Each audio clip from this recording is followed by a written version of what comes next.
मुंबईमध्ये काय चाललंय हे मला नागपूरमध्ये माहित नव्हतं. आपण मला जे एकदम माईक लावून प्रश्न विचारला तोपर्यंत मला अजून कल्पना नाही, अजूनही माझं कोणाशी मुंबई बोलणं झालेलं नाही. पण एखादी इंस्टाग्रामवरची गोष्ट बघून माझ्या लक्षात आलंय की मुंबईत काय चाललंय आणि त्याच्या निमित्ताने आपल्याला, कारण मी पंकजा गोपीनाथ मुंडे आहे म्हणून या विषयावर मी व्यक्त होणं आपली अपेक्षा आहे, त्याप्रमाणे मी व्यक्त होत आहे. मी जे व्यक्त होत आहे त्याचा आपण सर्वांनी सन्मान ठेवावा. मी जे बोलणार आहे त्याच्यानंतर कुठल्याही प्रश्नोत्तरासाठी जागा राहणार नाही. हा विषय अत्यंत ह्युमन विषय आहे, माणुसकीच्या दृष्टीने महत्वाचा विषय आहे. मला आपण प्रश्न विचारणार आहात त्यापूर्वी मी हे सांगते की काही व्हिडिओ सोशल मीडियावर व्हायरल झाले संतोष देशमुखांना मारण्याच्या संदर्भातले. मला त्याच्याविषयीची माहिती नाही, पण इंस्टाग्रामवर मी फक्त एक पोस्ट पाहिली. ते व्हिडिओ उघडायची किंवा बघायची माझी हिंमत देखील झाली नाही, कारण ज्यांनी त्यांना एवढ्या अमानुषपणे मारलंय आणि एवढ्या अमानुषपणे मारून त्याचा व्हिडिओ केलाय त्यांच्यामध्ये जेवढी निर्मनुष्यता आहे किंवा ह्या व्हिडिओचा काहीतरी आपल्याला वापर करायचा असा काहीतरी कोणीतरी प्रयत्न करत असेल त्याच्यामध्ये पण जी निर्मनुष्यता आहे ती माझ्यामध्ये नाही. ते बघण्याची माझी हिंमत नाही. संतोष देशमुखांच्या हत्येनंतर मी पहिल्यांदा मुख्यमंत्री महोदयांना पत्र दिलं होतं आणि 12 डिसेंबरला मी याच्यावर संपूर्ण भाषण माझं आपण पहा ऑनलाईन आहे, मी व्यक्त झालेली आहे. आता यामध्ये कोण आहे काय नाही, कोण इन्व्हॉल्व आहे, कोणाचा हात आहे हे केवळ आणि केवळ तपास यंत्रणेलाच माहिती आहे. त्यामध्ये कुठलाही हस्तक्षेप मी करण्याचं कारण नाही.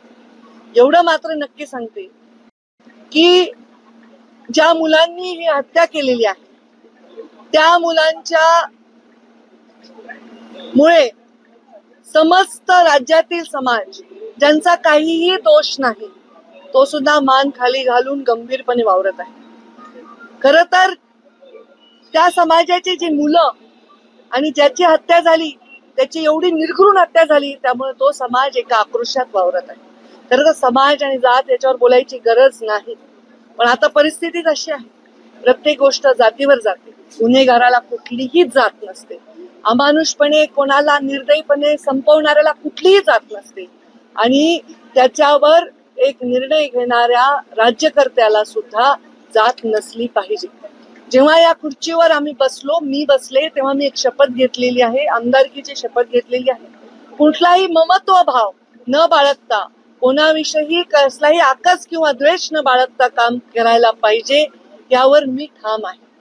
संतोष देशमुखांच्या झालेल्या निर्घृण हत्येवर निषेध व्यक्त करताना मी मनापासून क्षमा मागते त्याच्या आईची, कारण ज्या मुलांनी ही निर्घृण हत्या केली आहे ते माझ्या पदरात असते, माझ्या पोटचे असते तरी मी हेच म्हणले असते की त्यांना कडक शासन करा.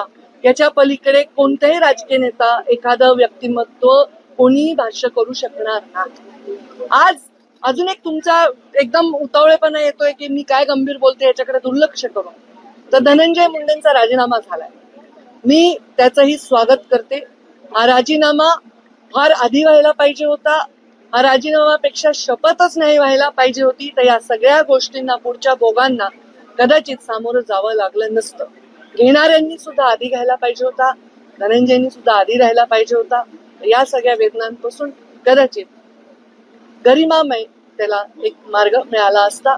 त्यांनी सांगितलं असेल, मला माहित नाही त्यांचं स्टेटमेंट काय आहे. मी त्याच्यापेक्षा लहान बहीण आहे आणि बहीण असली तरी आम्ही वेगळ्या वेगळ्या पक्षात काम केलं होतं, पण कोणत्याही आईला, बहिणीला, परिवाराला वाटत नाही आपल्या परिवाराच्या सदस्याला या दुःखातून जावं लागेल.